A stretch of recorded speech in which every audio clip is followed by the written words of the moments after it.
Hello, ladies and gentlemen, and welcome again to Syriana Analysis. I'm your host, Kevork Almassian. Thank you very much for tuning in to today's live streaming. I appreciate you all, whether you're watching this stream on YouTube, on Rumble, and on Ganjing World. And I apologize for starting this live streaming a little bit late because there has been an X problem on our side between me and George, where I sent him the link to join the stream, and then all of a sudden the platform X, it seems there are some technical cracks in it, so he cannot see my messages and I cannot see his messages. But here we go, live on Syriana Analysis. George, thank you so much for coming to the show. It's really a pleasure to be with you today. We're going, of course, to discuss Ukraine, and it is a pleasure to hear your thoughts because you've been very critical since the beginning of the war, and there are very few people nowadays pushing against this war machine, especially that the European officials nowadays have gone really, I would say, hawkish and warmongering, unlike in the United States. So thank you so much. Good to be with you, Kevork. Thank you for inviting me.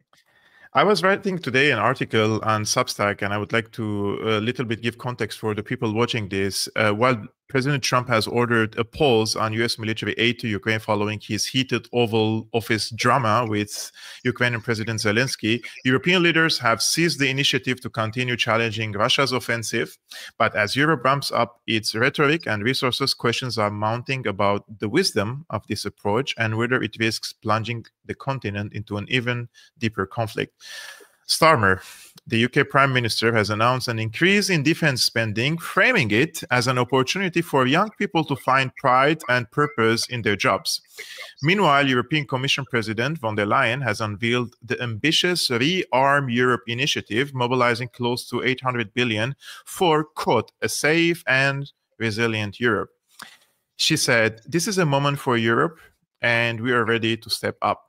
The pro-war mainstream press has eagerly joined the effort to sell this escalation. The Financial Times, for example, has painted Ukraine as being in a perilous situation, arguing that Europe's support can help Zelensky's nation, quote, stay in the fight long enough to achieve a real peace, one that guarantees its independence and sovereignty. But is this narrative accurate, or is it a dangerous oversimplification of a complex conflict? The Financial Times even went further, labeling the US under Trump as, quote, the enemy of the West.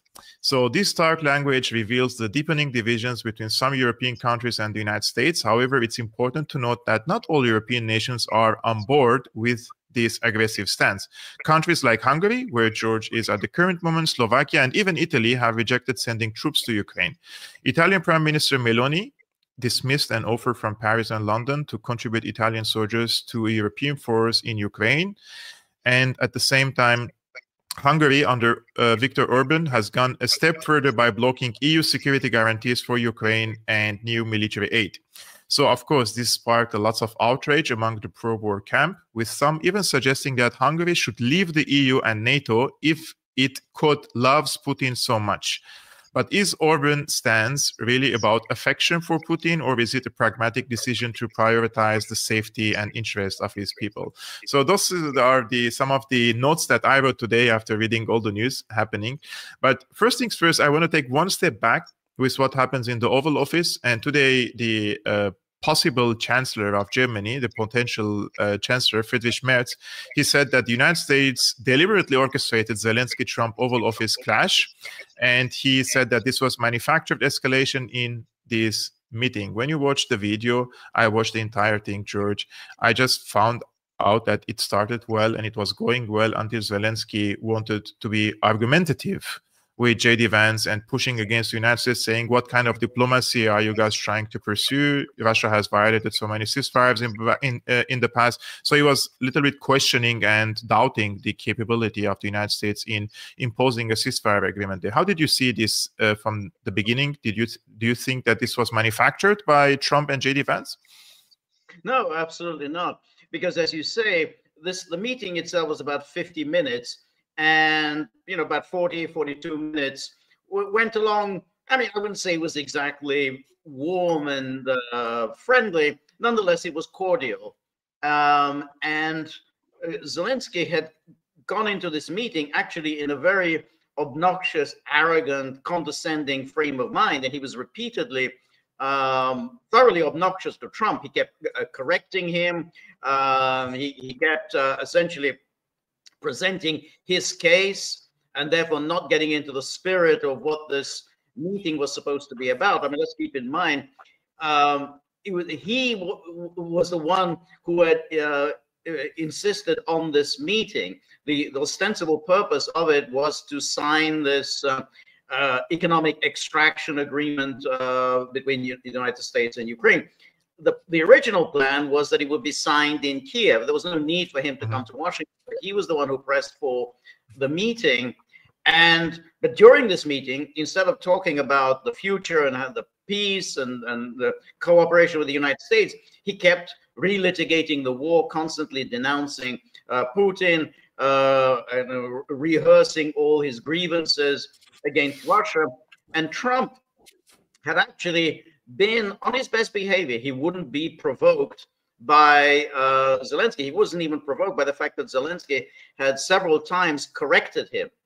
For instance, on the issue of who gave more money to Ukraine, Zelensky kind of said, "Oh well, you know, the Europeans had given almost as much as the United States," and Trump insists that the Americans have given far more.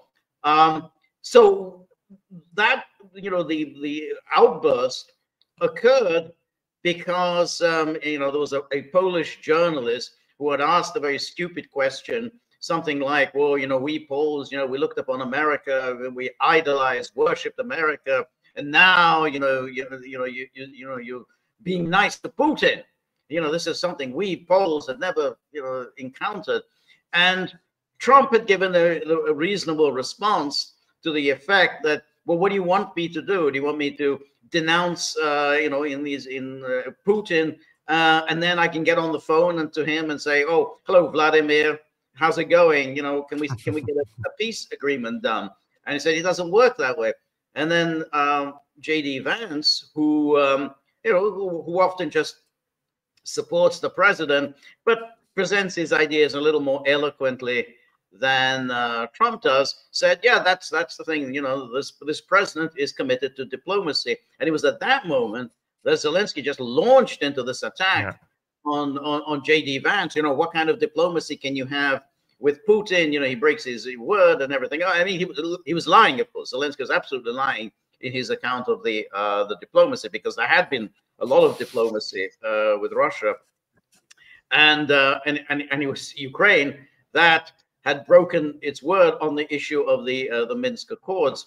So no, this was entirely on the part of Zelensky's part in launching this attack on J.D. Vance, who hadn't said anything obnoxious. All he had said was, you know, this president is committed to diplomacy, and that's the whole purpose of why Zelensky was there. He was going to sign this agreement, and that was a kind of a first step towards peace negotiations. Actually, George, he even called Putin a terrorist. And this also indicates that then Trump is dealing with a terrorist and he's agreeing with a terrorist. Like, I don't really think that he knows the meanings of the words that he uses sometimes. He's not a career politician. And this is really catastrophic nowadays, especially in Europe and now in Ukraine as well. So many politicians say things that they don't know the meaning behind it, like the Kaya Kallas. She wants to defeat Russia and China at the same time. I truly believe she doesn't know the meaning behind it. Like the foreign minister of Germany said that we have to supply everything in our capacity to Ukraine to defeat Russia, and everything also indicates even WMDs. Like those are words that have meanings in diplomatic talks or when you give an interview or a speech. I think that the competence and the skills of the politicians also matter, and this makes it more difficult for the Russian officials to deal with this type of politicians. For those guys who are asking about the third platform, it's Ganjing World, as I'm already copying on the screen for you to see on the third platform where I'm also streaming besides Rumble and YouTube. And also, as you may know, George is a co-host of the Gaggle, and the link of the Gaggle podcast and the conversations that he and Peter regularly post is also embedded in the description below, guys. For those who are asking, you can find the link there. You can follow and watch their streams as well on their YouTube channel. Now Trump announced that he ordered a pause of shipments of US aid to Ukraine after this heated conversation, but we have his ally in the UK, Keir Starmer. He ordered an increase in defense spending, and he says that this increase in defense spending means more young people getting the opportunity they deserve in jobs they can be proud of. Like, this is so surreal to me, because it looks like he's going to send them to meat grinder instead of giving them job opportunities. Yes, yeah, it's quite extraordinary, and you know, why? Who's going to volunteer? Who's going to volunteer to go and get killed in Ukraine and for Ukraine? I mean, it's you know, there isn't anybody. I mean, the British, they don't even know what Ukraine is, where Ukraine is. You know, what language do they speak there, or anything like that. It's absurd. But the absurdity was that meeting that they held in Lancaster House. This is pretty much all of the Europeans showed up, with the exception of the Baltic states. For some reason, they weren't invited. But Hungary wasn't invited. That's because it's not. Although they're the loudest in the Baltics. They're the loudest, exactly. Slovakia wasn't invited. But what came out of this? I mean, first of all, the meeting itself was extremely ill-advised, because after this, you know, this kind of confrontation that took place in the Oval Office, the Europeans ostentatiously embraced Zelensky. They hugged Zelensky. So that was, they were already taking his side against Trump. That was bound to antagonize Trump.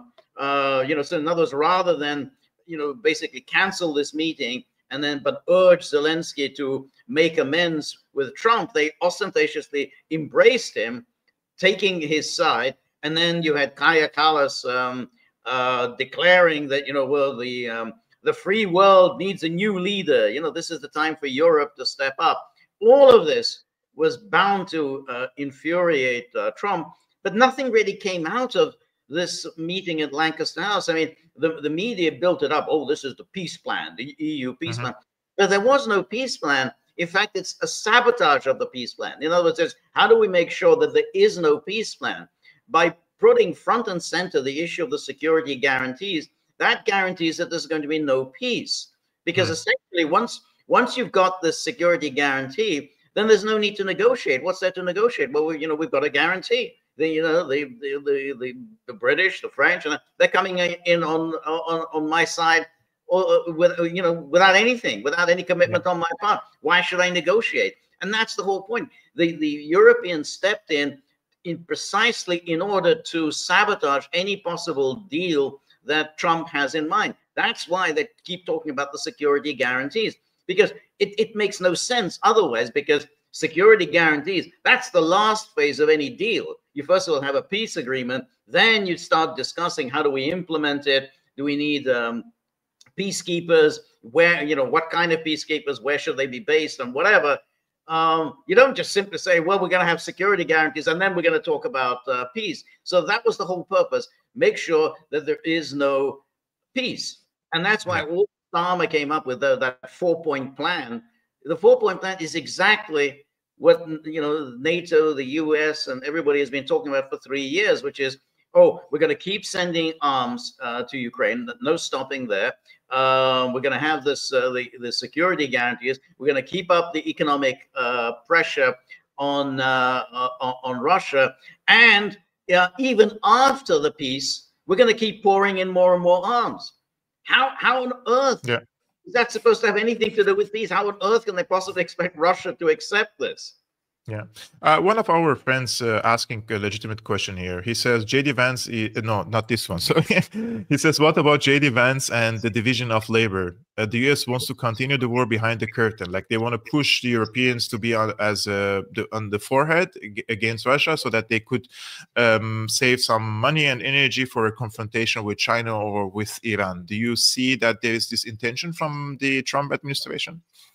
Well, I used to think that, you know, originally, I think in the, you know, during Trump's election campaign and then in the immediate aftermath of the election, that's what he had in mind.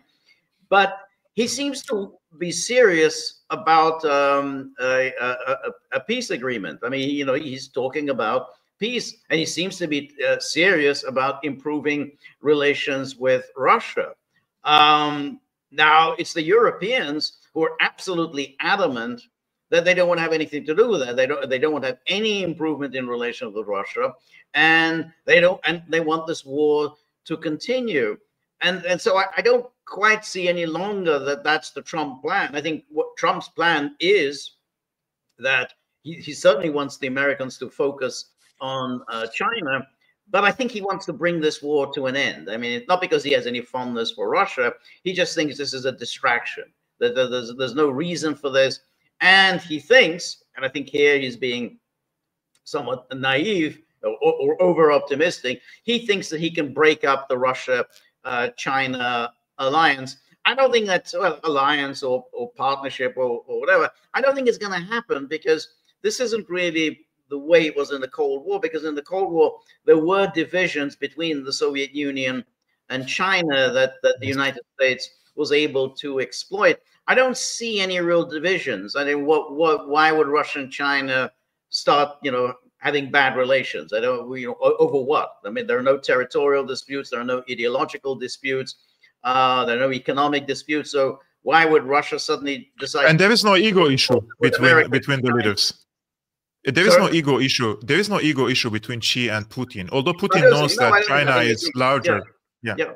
They have good relations. I think, as far as I know, Xi intends to be in Moscow on May the 9th, which is quite a big deal. This is the 80th anniversary of victory in World War II Day. So that's a big thing for Xi to be there. So I don't see that there's going to be any kind of antagonism between Russia and China. I mean, I think Russia obviously would be very happy with an improvement of relations with America, and would certainly like to have more flexibility in the world, rather than just become dependent on China and India and so on. But the idea that we're going to go back to the Cold War era, when there was the rift between the Soviet Union and China, I think that's just not on. I think that is the way Trump is thinking, and a lot of very ignorant Americans think that Russia and China absolutely hate each other. I mean, you see this everywhere, where there's people who talk about geopolitics. Oh, Russia and Chinese, they absolutely hate each other.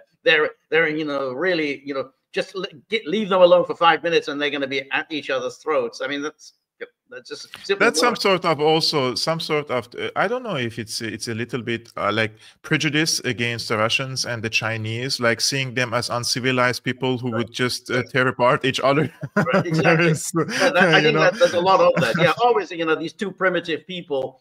Basically, the moment you get them together in one room, they're going to just tear each other. They can't possibly sit and settle on anything. And the only reason they've been friends is because of because the Americans, they're mutual. They have this mutual hostility towards the United States. Once that's gone, they're going to be. But that isn't the case, because in fact, the history of Russian-Chinese relations, by and large, they've had good relations. Even before World War II, even during World War II, during the Stalin era, the Soviet Union and China had good relations. They had good relations with Mao. They had good relations with Chiang Kai-shek. So, it's just such a bizarre reading of history, just this short period during the Cold War, and they think that characterizes the history of Russian-Chinese relations. I think even there is a change in the US about their perception of China. And this is a video I wanted to show you of Marco Rubio basically speaking about China as like an unstoppable industrial power, let's say technological power. It doesn't seem like they believe they can take on China. Like when I listened to this video, it was fascinating. China's going to be a rich and powerful country. No matter what we do, that's what we're going to have to deal with that. But we have to deal with the reality. What we cannot have is a world where China is so powerful we depend on them. And that's right now where we're headed, unfortunately. We have to be present. In the Indo-Pacific, they're trying to drive us out. We have a strong relationship. We are a Pacific nation. We are. And so we have relationships in the Pacific, and we're not going to abandon those. Japan, South Korea. You mentioned Taiwan. We have a long-standing position on Taiwan that we're not going to abandon. And that is, we are against any forced, compelled, coercive change in the status of Taiwan. This is the same position of China on Taiwan. Like, we are not going to forcibly change the situation in Taiwan. We are for a peaceful reunification. And he doesn't challenge this. Like, he didn't say that Taiwan is a separate or an independent entity. Biden was doing more provocations in this case. And he also accepts the fact that China is here to stay, and they are a very strong power. And we don't want to be dependent on them. We're not going to crush them, but we don't have to be dependent on them. This is a different rhetoric from the previous administration. No, I absolutely think that. And that was a strange thing, because in the previous administration, Biden, I think, 3 or 4 times said in public something that no U.S. president had said before, is that the United States is ready to go to war in case there's a conflict between China and Taiwan, in case China seeks to incorporate Taiwan by force, which is no president has ever made that commitment, because after all, ever since the Shanghai Communique in 1972, the U.S. position is that there is only one China, and that Taiwan is an integral part of this one China. So in fact, if China were to invade Taiwan, it would essentially be just moving its forces from one part of its sovereign territory to another part of its sovereign territory. So what would be the raison d'etre for a U.S. intervention? And that's why American president didn't want to say anything. Basically didn't say we wouldn't go to war, because it's an internal matter. But they didn't want to say that they wouldn't go to war because that might encourage China. But Biden went ahead and said this thing, then his flunkies would come in and try to correct it, and then he would say it again. He even called Xi a dictator. You remember when Antony Blinken exactly. and Blinken, winced. He could visibly wince. He almost got a heart attack, Antony Blinken. He was been working for weeks to fix things with Xi, and then Biden comes with his demented brain and calling him a dictator once again. But we have other politicians in Europe. I'm going to show you a video of Ursula von der Leyen. Today she made a statement about rearming Europe, basically. She says rearm Europe could mobilize close to 800 billion for a safe and resilient Europe. Let's take a look. Europe is ready to assume its responsibilities. Rearm Europe could mobilize close to 800 billion euros of defense expenditures for safe and resilient Europe. We will, of course, continue working closely with our partners in NATO. This is a moment for Europe, and we are ready to step up. Where do they bring the money, George? Like, this is a serious question. I have no idea. It's all quite strange, because initially it's going to be 150 billion euros. It's going to be they're first of all going to make this loan. So the EU will borrow 150 billion euros, and then they will lend out chunks of this money to European states in order to these individual European states, I think, to come up with some arms for Ukraine. So this initial 150 billion euros, I think, will be primarily for Ukraine. I think it's not clear that whether, because she's talking about how Europe has got to really become strong and has got to take care of itself. But then the rest, the 650 billion euros, she's going to try and push the Europeans to increase their defense expenditures. But they're not going to do that. I mean, the whole purpose of NATO, the reason why they all wanted to join NATO, is precisely that they wouldn't spend any money on their military. They basically get a free ride, and it would be the Americans who would be providing them with defense. That's the rationale for NATO. If you were to go, you tell them, hey, well, we got to come up with this 800 billion euros, and you're on the hook for whatever sum of money, then they say, well, this is, we don't want to be part of this. I mean, this is going to be, bankrolling us. I mean, this is bankrupting us, because again, this is, like in the Warsaw Pact, they were better off in the Warsaw Pact. I mean, at least the Soviet Union wasn't really making any demands on them. So there's just no, there's no money here for them, because if they was to be serious about spending this kind of money, they would have to give up their lifestyles. They would have to give up their 6 weeks of vacations every year. They'd have to give up their universal health care. They'd have to give up their guaranteed unemployment benefits. All of these, nice things that they enjoy, or the, free education, free university education, or everything that they take for granted in Europe, that would have to go. And I don't think they're ready for that. I mean, you live in Hungary. I mean, you can see people really value their holidays, and I think that's true throughout Europe. You go there, this is what really matters to people here is their holidays. So once you start talking seriously about spending huge sums of money on your military, then bang go your holidays. So I don't see this. This is just posturing. I think it's very dangerous posturing, because these things have a kind of momentum of their own, but it's absolutely just posturing. Last year in March or April, I was talking to Alistair Crook, and he predicted this. He told me that the EU will propose something like a defense bonds, because all this trying to finance the EU Commission through the Pandemic Act or the environmental crisis, etc., haven't worked. And now they're going to create an existential threat from Russia in order to sell this narrative for the people, in order to increase the expenditure on the defense budget. And this is going to go, of course, recycled in their own pockets, not in the pockets of the people. And this is going to be printed money. And this means also inflation for the people. And after Ukraine war, I think that we're not on the edge, let's say, let's not exaggerate, but things have gone really expensive in Western Europe, like especially after the Nord Stream.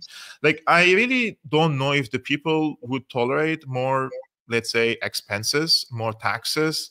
I mean, Germany is already absurdly taxed, even for CO2 and different green things. Like, you don't even know where you're paying for your groceries, 20%, for the restaurant, everything. It's very expensive, right? Like, how much the people can handle it. You're absolutely right. And the inflation is serious throughout Europe. But there's also just the growing kind of neglect, and the neglect of, when you get in Great Britain, this rampant poverty, unaffordable housing, vast areas of Great Britain are just, have been neglected for decades by government. And then you say, well, we're going to shell out all this money for Ukraine. I just don't think the British people will tolerate it. I think this is a very unpopular government. And so now you have Starmer promising that we're going to raise defense spending to 2.5% of GDP, and he's promising, further. And the Tories, under this new leader, Kemi Badenoch, she said, "Oh, that's not enough. We've got to go up to 3.5% of GDP." This is an absolute disaster, because I think the public will not tolerate anything like this. And in the EU, they do have quite strict rules about debt and deficits. You can't just simply do what the Americans do, which is you run up these huge debts, and then you can roll it over, because basically you have the reserve currency, and you can just simply burden everyone else in the world with your deficits. The Europeans can't do that. So again, I just think it kind of reminds me of when Chancellor Scholz early on in, I think it was it February of 2022 or March of 2022, when he did the Zeitenwende. There'd be this massive change in German defense policy, and this was, everyone was very excited. Finally, Germany was throwing off its shackles and was going to take seriously its defense expenditure. Whatever happened to the Zeitenwende? I mean, I don't see Germany. It's still, you know better than I do. I mean, it's still pretty. Was it just over 2% of GDP that they're spending on defense? So it's we've been hit down this road before of making these grand promises, but which never materialize. But they're organizing new demonstrations here in Berlin, my friend, and they say this is for freedom for the Ukrainians, and this is for peace in Ukraine. But this is only for Ukraine. At the same time, they send tons of weapons to Israel. They drop it over the heads of the Palestinians. Palestinians do not deserve any freedom, you know. Like this is on the side, but for Ukraine, it's different. The psyop here is too much, and since like I'm talking about psyop, I will just ask you a conspiracy question. To be honest with you, when I saw the statement of Italian Prime Minister Giorgia Meloni, she rejected an offer from Paris and London to send Italian troops to Ukraine as part of European force. And I've been following Meloni's recent meetings with Trump, with Musk. It seems she has a special relationship with the Trump administration. Like if I'm Scholz or I'm Baerbock or I'm Ursula von der Leyen, I would feel a little bit suspicious of her to sit among them in a meeting talking about sending troops to Ukraine. It seems that she's not on their side completely and on the issue of Ukraine.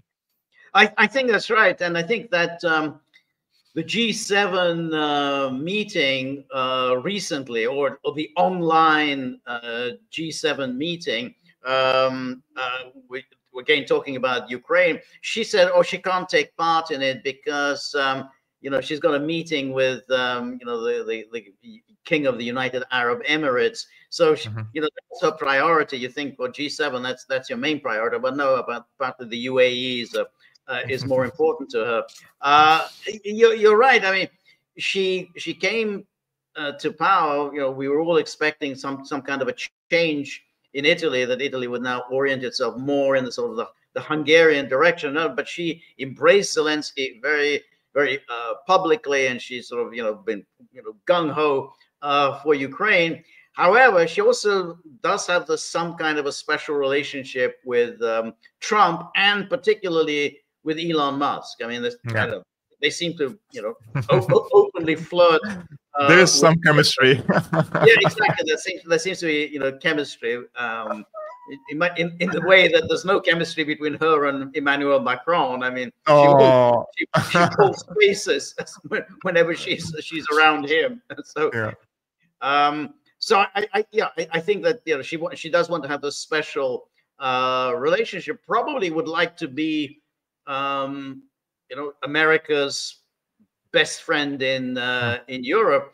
I thought this with Friedrich Merz, that, you know, he's a Christian Democrat. Christian Democrats traditionally have got on better with the Americans than the German Social Democrats. I thought Friedrich Merz would be able to forge some kind of a bond with Trump. You know, they're both conservatives, and, you know, they can talk about immigration, whatever. But Merz seems to be really very belligerent and making all sorts of statements about Trump that aren't going to go down well in Washington. I mean, I'm getting the feeling that Merz is a kind of a big failure in politics. I mean, you know, he's failed about 4 times to be chancellor. You can see now, you're beginning to see now why he's failed so many times. And he's also not so popular among his own party I think so. in the CDU.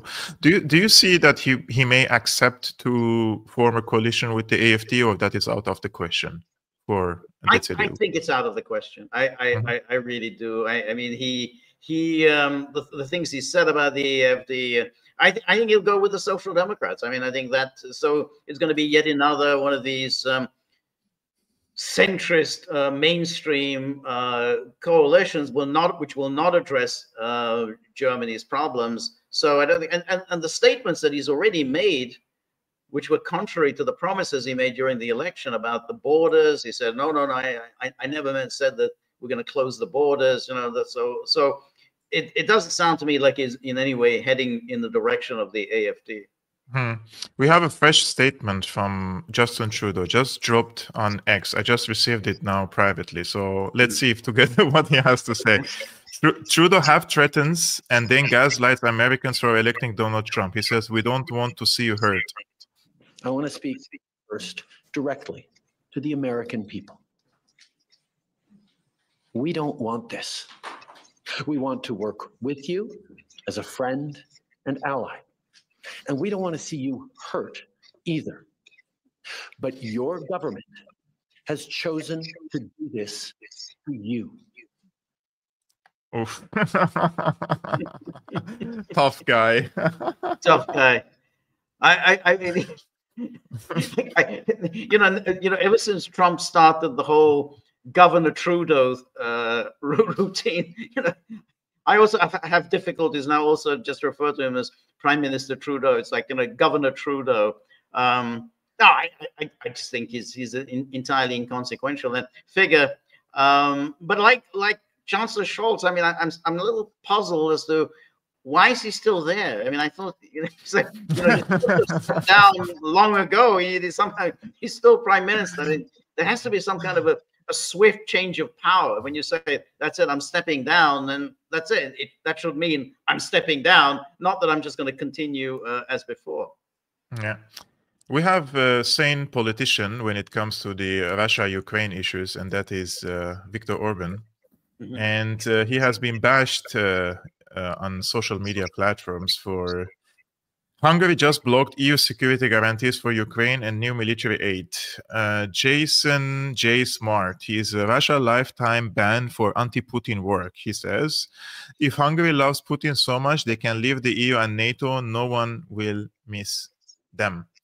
I think that this will definitely create cracks in the EU. Their countries are not going to get along with this new policy of increasing the defense expenditure for Ukraine, Hungary, Slovakia. I don't know what's the case of Romania. There's so many protests because they have cancelled also the elections there. There's so much happening, but this is creating more divisions in the EU, especially for the poorer European countries. Like, how can Greece afford? How can Portugal? How can Spain? How can Hungary? How can Romania? And all these countries. So this could eventually lead into cracks in the EU and later crumbling of the entire project of the EU, right? I think so, and the EU has really brought this on itself, because in the first place, I mean, it was an American project. The whole Ukraine was an American project. The EU should have kept its distance from the Americans, particularly after the Americans blew up the Nord Stream pipeline, which just showed what the American priorities were, that they were ready to sabotage Europe's economies.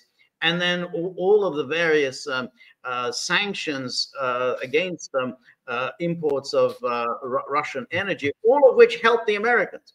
It hurt the Europeans, but helped the Americans. Suddenly, the Europeans were importing the liquefied natural gas from the United States. So the Europeans, that was a huge blunder on the part of the Europeans. But now they made this absolutely ridiculous step. Instead of keeping in with Trump and supporting Trump's attempts to bring this thing to an end, which can only benefit Europe, but to bringing this war to an end can only redound to Europe's benefit, they're now taking the opposite stance, which is we have to keep this war going.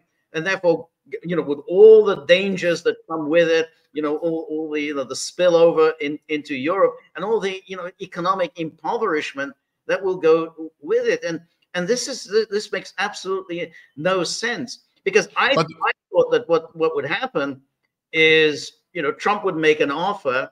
Let's have the ceasefire and just stop the war right now.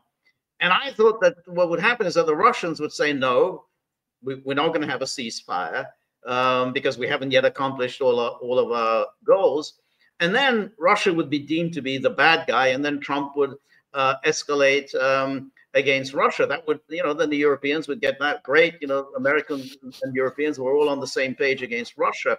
But instead of that, they've gone down this path of saying, no, we don't want any kind of peace. So the Russians really don't have to do anything. They don't have to make any gestures at all. They don't have to accept Trump's proposals. They don't have to criticize his proposals. They can just simply wait and watch the Europeans and the Americans squabble among themselves. Yeah, I mean, you said it doesn't make sense. And for me, it doesn't make sense as well, because in 2008, when George W. Bush for the first time supported the NATO membership of Ukraine, European leaderships, let's say the leaders, went to the US president back then and told him, what are you doing? Like, this is not in our interest. This will lead into war. So this was an opportunity for European leaders to open channels with Russia, probably through China, and tell them this was not our project. This was an American NATO project. Right. They wanted to expand this to Ukraine, and we didn't. And now the war has let's fix it together because we live in Europe. We are in the Eurasian region, and this can bring lots of prosperity for both sides, three sides: China, Russia, and the entire European continent. And Europe can be autonomous again from the United States. So it doesn't make why then I'm a politician, I should care about the people. So when I'm trying to analyze it, I don't see a visible factor telling me why these politicians doubling down on these hawkish policies, which means there is a hidden factor in the room which we cannot see and we cannot detect.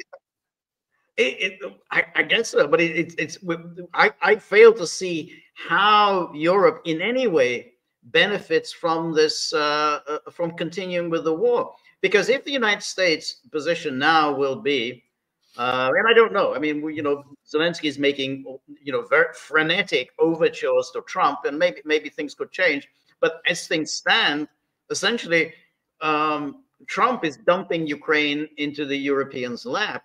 So therefore, they'll be on the hook for funding this war, and they may well just get directly sucked into being on the ground in Ukraine. But then they'll be on the hook for reconstructing Ukraine after the war, and the Americans can just focus on something else. So it doesn't really make any sense at all. And you're right about 2008, and again back in the Cold War days. It was the Europeans who were telling the Americans, well, just go easy. Don't get too hawkish against the Soviet Union. We live in this neighborhood. We're the neighbors of the Soviet Union. We don't want to start, antagonizing them, aggravating relations because we're going to be on the front line. And that made sense. That was a position that made sense. This makes no sense at all. I mean, if what happens now is that Ukraine is dumped into the Europeans' lap, they don't have the resources for it, and it's going to be an absolute mess. Because if they do put troops on the ground, that can't be ruled out. Macron is very eager on this, and they get shot at by the Russians. The Americans have already said, we're not coming in to pull your chestnuts out of the fire. We're not going to do it. So they're going to be get involved in some armed confrontation with Russia when they don't have in any shape or form the means to fight against Russia. Yeah. George, last question. Trump said yesterday, he said, if someone doesn't want to make a peace deal, I think that person won't be around very long, referring to Zelensky. Do you anticipate an American effort to oust Zelensky in a coup or a color revolution against him, or any other way that the Americans are very expert in? They have done it a lot in Ukraine, in Georgia, in Armenia, in other places. USAID style color revolution in Ukraine. What's going to happen to Zelensky? That's a very good question. I mean, that was a very striking comment. It seemed like a threat to Zelensky, but the problem is that in the first place, there's no real mechanism to remove Zelensky and install someone else in power. Let's say somebody like Zelensky, but also I don't know that anybody wants the job. I mean, if you take over from Zelensky, you're taking over a war that's not going well. You're taking over a situation in which you might have to make serious territorial concessions to Russia, which means you become a target for nationalist fanatics who are going to try and assassinate you. So, and you're gonna have to deal with Trump, and so I don't know that there's going to be anyone to take over. I mean, you could try overthrowing him, but if you do that, I suspect the place will just collapse. I mean, because anyone will really want to take over, and then there's just going to be factional fighting, and then Ukraine could just break up. I mean, simply that there'll be no central government at all, and there'll be just parts of it will just simply secede. So I tend to think that if there may well be an effort to get rid of Zelensky, but I don't think it will succeed, because I don't think that anybody, any likely candidate will want that job. It's a very unenviable job.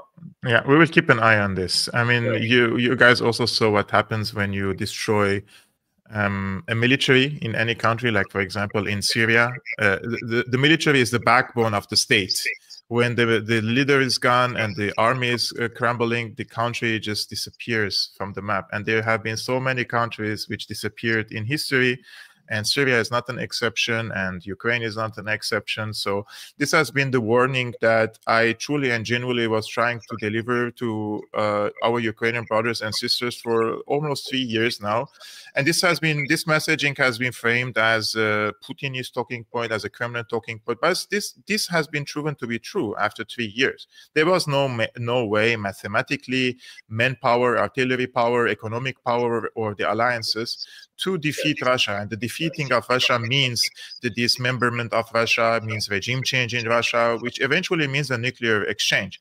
And this was clear from the beginning. And all these pundits on your mainstream media outlets, including on social media, there are so many mainstream experts out there, they are selling you the lie. And I can assure you that they are on a payroll. They're on a payroll, and they're projecting on others by telling us that we are on payroll, that we are influenced by this and that. And we genuinely told you the truth about the Ukraine war. And now it's a really, really bad situation that even Ukraine cannot strike a deal that could guarantee its security in the future. All it can get now is a ceasefire. In 2022, in early 2022, it was possible to strike not only a ceasefire, but a peace deal, a comprehensive security deal with Russia, which is not possible now. So we will keep an eye on this, and we genuinely hope that Ukraine doesn't disappear from the map. But this has to be done from the domestic, inside Ukraine. People need to come to the conclusion that Zelensky is seriously not ready for a peace, and he's been received for a long time and like pampered by all these politicians. That's why he feels entitled. Every time he opens his mouth, they hug him, they shed tears for him. And then he went to the Oval Office and he thought that he can basically also do the same thing with Trump and J.D. Vance, and this backfired against him. And this was an amazing...